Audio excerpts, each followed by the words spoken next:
What is going on, guys? MJ2005 Gundam here, and today I'm going to be reviewing the P-Bandai high-grade Gundam Geminass Unit 1 from New Mobile Report Gundam Wing Dual Story GE Unit.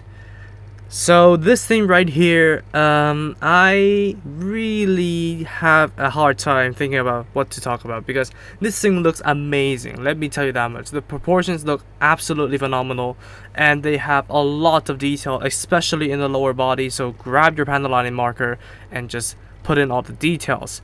And also, there is rarely any stickers for any colors correcting purposes. The only color correcting stickers is on the shins over here, behind these thrusters over here. These white pieces are stickers. And speaking of stickers, you only get the metallic ones for the front and back of the head, and then the eyes, and then the gray ones on the shoulders. Those are stickers as well. There are 4 of those. And then you do have the gold ones on the side over here, and the metallic green one for the chest. That's basically it. Not a lot of stickers, so color separation is fantastic on this thing, despite only having like a few plates. However, that's where the praise ends, because this thing functionally is not really too good. The articulation is a mess, the structural integrity is a mess, everything is just a mess. So what I've experienced in this kit is that the lower ball joint of the head neck polycap is basically loose. I tried to push it in there, but I'm really just scared of breaking things. And then next up, I swapped out the polycaps off the right shoulder because the original ones that came in this kit is basically akin to the original G Reco kit. So what I basically mean by this is that the arms are very loose inside of that polycap, but it is polycaps. It could differ for your copy of the Geminass. So the arms do not sit in there, and they are too tight to swivel out. So structural integrity is a mess. And of course, you do have the mechanic to slide the legs forward, but mine is extremely jiggly. It's like jelly. Like, what the hell is up with this thing? Like, I do not understand why Bandai went for this. Like, of course, polycaps are polycaps. They are unpredictable, and I can maybe let them go for that. But the leg joints over here are a little bit too loose, don't you think? And of course, there's the back skirt. It can move for once, just like the Sandrock, but it's on a ball joint, and I'm scared to actually dislodge this thing. And now I deliberately dislodged that, but it doesn't feel like the most solid thing in the world. So this thing is just a mess to me. Now think about adding all of the add-on parts, because there are holes and stuff for you to put on the add-on parts. How much would this thing worsen? And also, there is just like these seam lines in the thigh armor and all that kind of stuff. And also, it's just a mess, man. The Geminass, yeah, they revamped the looks. Sure, it looks way better than the Asclepius that I have, because, well, that thing is basically a remodeled Geminass. But yeah, functionally, it's not really that good. Articulation wise, this is where it starts to get really good, because this thing is a fully new mold, and yet they managed to do what I'm about to talk about. So there's a double ball jointed head, and there it goes. The ball joint is very loose. It's gone, but you can do whatever a double ball joint head can do. Now the arms over here, the shoulders can rotate, and of course this top part actually falls off because you can actually remove this to put on the add-on packs, but they're really tight in there. Now this is the left shoulder, so it is the polycap that came with the kit, and it'll also swivel out like that. The arms can go out, not really too much rotation above the elbow. Bend at the elbow at 2 joints is kind of like the fine build mechanic, where it uses C clips to provide the joints, but the Gundam can perform a near 180 bend with a single joint. And look at the Geminass. Look at this. It does have the latent potential to bend 180, and yet here we have it. G self levels of articulation in 20.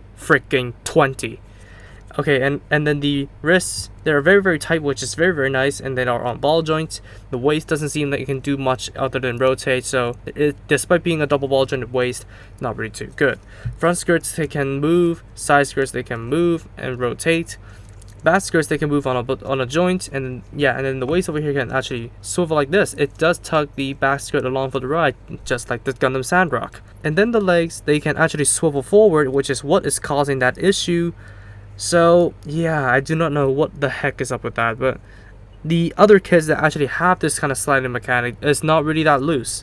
The Geminass, on the other hand, is just floppy. The legs can go forwards, go backwards, go outwards all the way, rotation at the hip, a double jointed knee, which frankly doesn't look the best, but it does get the job done, sort of. And then the ankle armor, it can move, and then the feet can move forwards and back, side to side, rotate, and then the toes can move a little bit. So articulation on the Geminass is a little bit disappointing, especially considering the fact that this thing is an entirely new mold. So the arm articulation is absolutely unacceptable for what it is, because this thing, I repeat, is a fully new mold, but yet they did manage to really go below standard. Weapons. So this thing does have the generic Gundam loadout. So first of all, we do have the beam sabers over here. They can tip forward, but since the arm articulation is so bad, you can barely get it to hold it, just like so.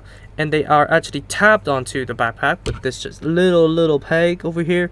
So make sure to not sand that away or something like that, so that the beam sabers can be stored up there. It does come with a full set of SB13 beams, but I only cut off one of them because I do not really plan to let it slash down on enemies. So here we go. But it holds in the hand pretty well. That's pretty good. Next up, we do have the beam rifle right here. The beam rifle, very good color separation with a green sticker for the scope. And I never expected these things to be white pieces. So yeah, they did a fantastic job on the color separation. So yeah, all the other things is just letting this thing down, but whatever. Now this thing does come with a custom trigger finger hand right here. So you can just plop the rifle down there. The trigger finger does wrap around the trigger. So yeah, you can create the effect that it is actually gonna fire the gun. So just swap out the hands for this. Unfortunately, there's no left trigger finger hand for those of you who want that option. So yeah, unfortunately for you guys. Finally, we have the shield. I did use the decals, so the number 1 over here, and of course this thing that looks like a wolf with a moon in the back, so it kind of look like Sirius, the dog star. And this thing just uses ball joints, so yeah, I don't think this thing is going to be customizable at all. So only the Geminass can use the shield. Now there are 2 slots over here. You can adjust the height, but I prefer to put it down here. And of course, you do not have a ball joint in the back, unlike the other seed kits or the kits that uses the shield in a similar way. So yeah, you really only have the option to put it onto the side. So why they did not decide to use a ball joint on the back, I don't know. But the color separation on here is fantastic. You have the gray pieces and the white pieces. All the stickers on the shields are the decals, which are optional. It's pretty good. And last but not least, you do get an open hand right here. It's kind of relaxed, kind of like the Sandrock, but it's only for the left hand. No right option, again. So that's going to wrap it up for the accessories of the Gundam Geminass. So for comparisons, let's bring in the other 2 Gundam Wing kits that I have in the recent collection. So yeah, the Wing Gundam and also the Gundam Sandrock.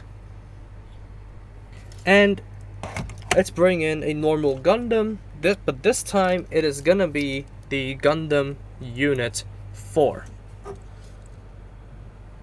So that's gonna wrap it up for a review of the Geminass, and I'm sorely disappointed by this thing. Now accessories, I don't really mind it because yeah, the upgrade packs are gonna be coming down the line. However, articulation is very subpar in my opinion, and the loose pieces on my case, I hope, and I sincerely hope that they are isolated cases. So the polycaps, the stability of the polycaps, but I'm not sure because G-Reco's issues with the arm polycaps are a little bit consistent. So I do not know about your copy, but on my copy, the polycaps are very bad. And also the loose joints on the legs, like the flipping joints, they are just floppy as all hell. And it doesn't have enough articulation to perform whatever I want to perform. And especially this thing is the new mold in 2020. Man, this thing is just subpar. So I will just give it like a 4 out of 10. Like, I hate to say this because this thing does look phenomenal. It has the looks, it has the color separation, it has upgrade packs that can enhance the look later on down the line. However, the loose pieces and the lack of articulation is what really dragged this thing down, and it doesn't really live up to modern standards. Even according to my rather loose standards, this thing does not live up to the standards today. So unfortunately, this thing is a 4 out of 10. So yeah, I don't think I would recommend this thing just as a standalone, but if you plan to buy this thing to customize with the upgrade packs, then it is up to you. But for me, if you want this thing as a standalone, I will advise you to just stay away from this thing. It's not up to standard. And I'm sorry for the negative comments, but that's just my thoughts on it. So yeah, unfortunately, that's basically the case. So I'm sorry, But anyways, thank you all so much for watching this video. If you did like it, please be sure to drop a like, comment, and also subscribe for more Gunpla reviews, Gunpla news, and all that kind of stuff. Subscribe to the featured channels on my channel page if you haven't, and I'll see you all in the next video. Peace.